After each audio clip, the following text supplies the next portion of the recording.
according to St. Luke.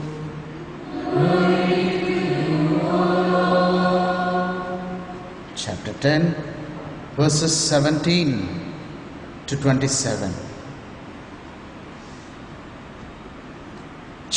Just as Jesus was setting out on his journey again,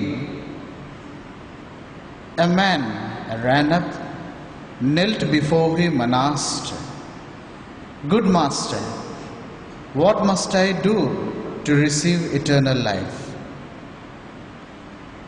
Jesus answered, "Why do you call me good? No one is good but God alone. You know the commandments: do not kill, do not commit adultery, do not steal, do not bear false witnesses, do not cheat, honor your father and mother." The man replied,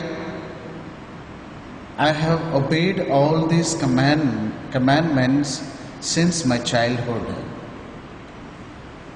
Then Jesus looked steadily at him and loved him and said, "For you, one thing is lacking. Go, sell what you have and give the money to the poor, and you will have riches in heaven. And then come and follow me." On hearing these words, his face fell and he went away sad, for he was a man of great wealth. Jesus looked around and said to his disciple, "How hard it is for those who have riches to enter the kingdom of God." The disciples were shocked at these words, but Jesus insisted, "Children, how hard it is to enter the kingdom of God. It is easier for a camel to go through the eyes of a needle than for one who is rich to enter the kingdom of God." They were more astonished than ever wondered, "Who then can be saved?" Jesus looked at them and said, "It is impossible for human beings, but not for God. For all things are possible for God."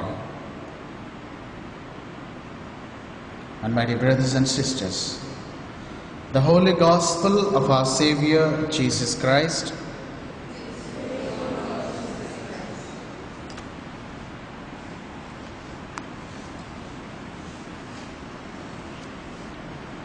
the brothers and sisters in Jesus Christ.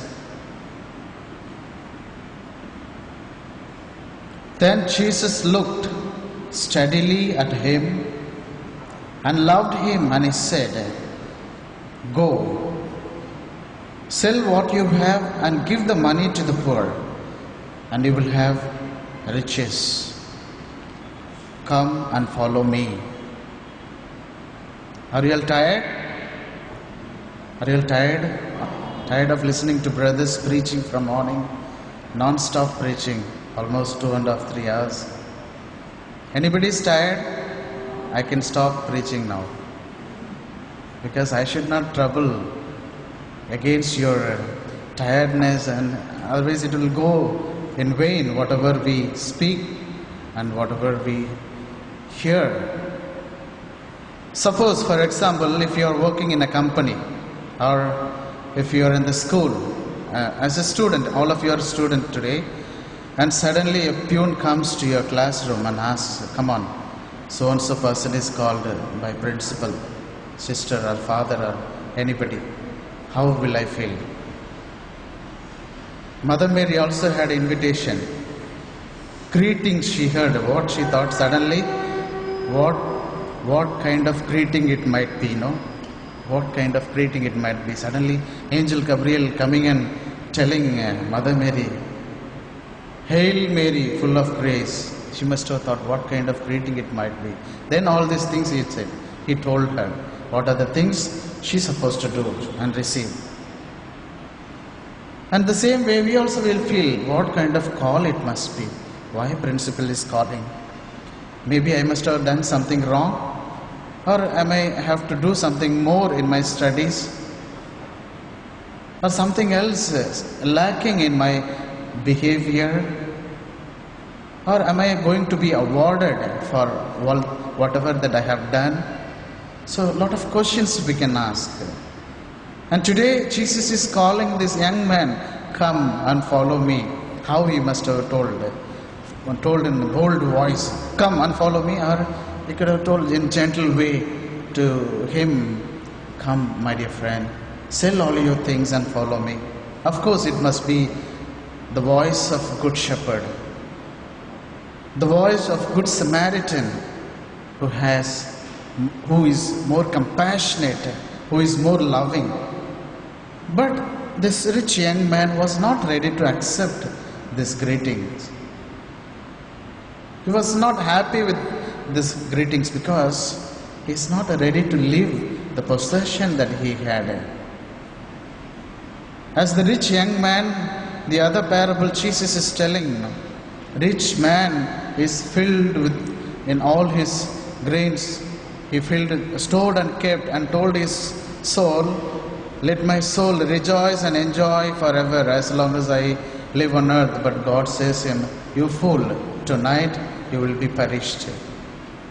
The same way, this particular man is not ready to accept the invitation of God. Praise and worship, my dear brothers and sisters, is not just all the time saying hallelujah, hallelujah, or praise be to Jesus, or praise the Lord, but sharing of fortune to the unfortunate, sharing all our talents to the person one who is not having. Jesus is teaching us today. Jesus is telling very clearly, come on, go and sell whatever you have and come and follow me. Then you will be my disciple. It is difficult for anyone who is holding tightly whatever I have, my ego, my pride, my talents, my goods, my possession, my money, to enter, to be disciple of Jesus. It will be difficult.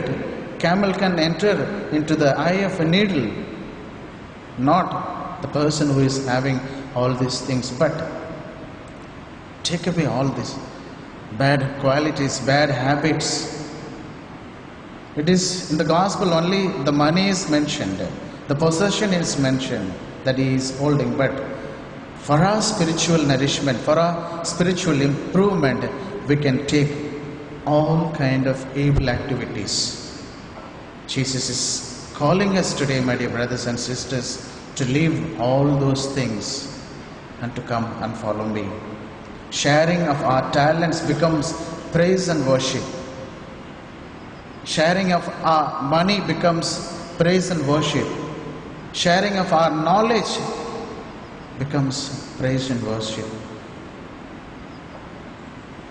My dear brothers and sisters, today Jesus is inviting all of us, looking at us as he looked at this man. He loved, Jesus loved. Jesus is loving all of us. Recently I received a WhatsApp message from one of my friend telling that one pastor and his son was about to go and distribute the gospels. The Protestant people, they go and distribute to the poor or to the needy or everywhere, wherever they see people, and go and distribute. So that particular day there was heavy rain. The pastor was not able to go out. The pastor was not able to do anything. His young, small, little angel, maybe a 12 or 13-year-old, he said, Daddy, can you give me permission for me to go and do the needful to the poor, or we can save some souls. That is the understanding of distributing Bible. He said, son, you go ahead, but I am not able to come that particular day. He went around Nobody was there. Finally, he entered in one house to take a shelter, but there was some inspiration in his heart to knock at the door. He knocked and knocked again, all the time, again and again, but there was no response. Even then he wanted to move out from that house, but something struck him. Something told him to again do the same. He went and knocked at the door. Suddenly an old lady opened and asked him, "Why do you disturb me? What do you want from me?" The small little boy told that old lady, "Jesus really does love you." What he said? Jesus really loves you. Jesus loves you. And he gave the gospel to her. The next Sunday, the pastor asked the crowd to share whatever they felt during the prayer and whatever they experienced during the prayer. Suddenly the old lady caught up.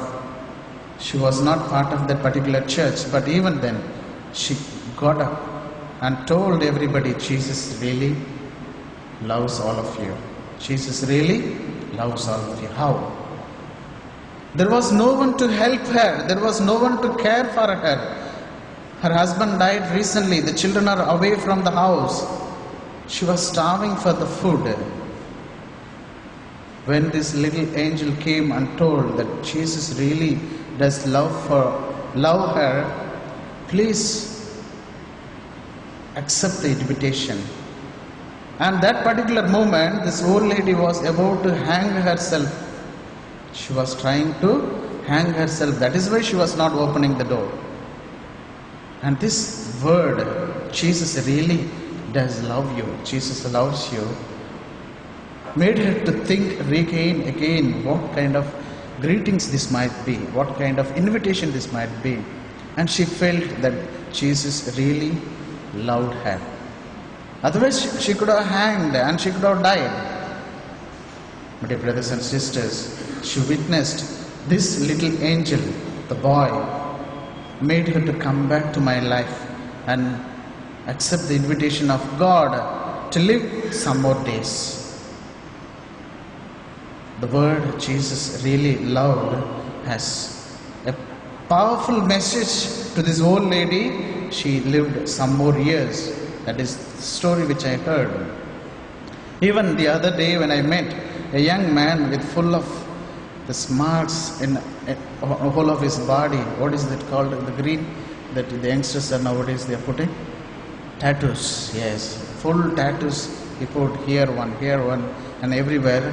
He came to me to speak. He's originally from China, and he wanted to speak to me and came. And he said, "Father, there is no sin in the world that I have not committed. All I have committed. I want to die." He's coming and telling me, "I want to die, Father." But he quotes the Bible left and right. He's almost a drug addict. He doesn't want to live in this world. No one is there to care for him. No one is there to accept him. After talking for a long time, I just said one word to him, "My dear brother, Jesus really loves you," I said. The tears fell from his eyes. It was almost a small baby crying. Such a huge man he was. It was like a small baby crying to his mother. Just tears fell in his eyes. The word Jesus really loved him. Inspired. The word Jesus loves you touched his heart. And today we heard the gospel. Jesus never knew that young man. Just he is coming and speaking to him. "Lord, what shall I do to attain the eternal life, eternal glory, kingdom of God?" He says, "Follow the 10 commandments. My Father has given already. No, I am doing all these things." Jesus looked at him and loved him. My dear brothers and sisters, today Jesus really loves all of us gathered here. Jesus really loves all of us. That is why we are here. Let's then thank him and praise him all the time, all through our life, and follow him more closely follow Him fully in our life. Radical following of Jesus will help us to live our life like Jesus. May God bless each one of you.